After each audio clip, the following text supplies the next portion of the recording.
नगरमधून 2 अल्पवयीन मुलींना फूस लावून पळवून नेल्याप्रकरणी गुन्हे दाखल करण्यात आलेत। नगर शहरासह जिल्ह्यात अल्पवयीन मुलींना फूस लावून पळवून नेण्याच्या घटना वाढतच असून अशाच आणखी 2 घटना नगर शहरात घडल्यात। तारकपूर परिसरातून एका 17 वर्षीय तर निंबळक बायपास चौकाजवळील कोतकर वस्ती येथून 14 वर्षीय अल्पवयीन मुलीला अज्ञात व्यक्तीने फूस लावून पळवून नेल्याच्या घटना घडल्यात। या प्रकरणी 2 अज्ञात व्यक्तींविरोधात अपहरणाचे 2 गुन्हे दाखल करण्यात आलेत। पहिल्या घटनेत बोलेगाव फाटा येथील अल्पवयीन मुलगी आईसोबत 7 डिसेंबर रोजी तारकपूर परिसरातील एका रुग्णालयात आली होती। दुपारी 12:30च्या सुमारास ती पाण्याची बॉटल घेऊन येते असं सांगून बाहेर गेली।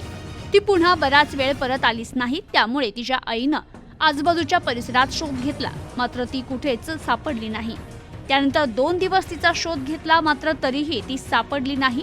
त्यामुळे आपल्या मुलीला कोणीतरी अज्ञात व्यक्तीने अज्ञात कारणासाठी आपल्या कायदेशीर रखवालीतून पळून नेल्याची फिर्याद संबंधित महिलेनं तोफखाना पोलीस ठाण्यात दिली। त्यावरून पोलिसांनी अज्ञात व्यक्तीविरोधात गुन्हा दाखल केला।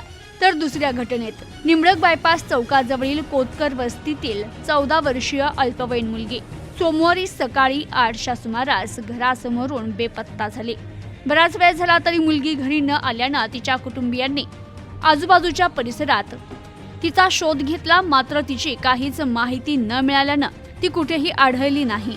यामुळे आपल्या मुलीला कोणीतरी अज्ञात व्यक्तीनं अज्ञात कारणासाठी पळवून नेल्याची फिर्याद संबंधित मुलीच्या वडिलांनी MIDC पोलीस ठाण्यात दिली। त्यावरून पोलिसांनी अज्ञात व्यक्तीविरोधात गुन्हा दाखल केलाय। Bureau report, news today 24।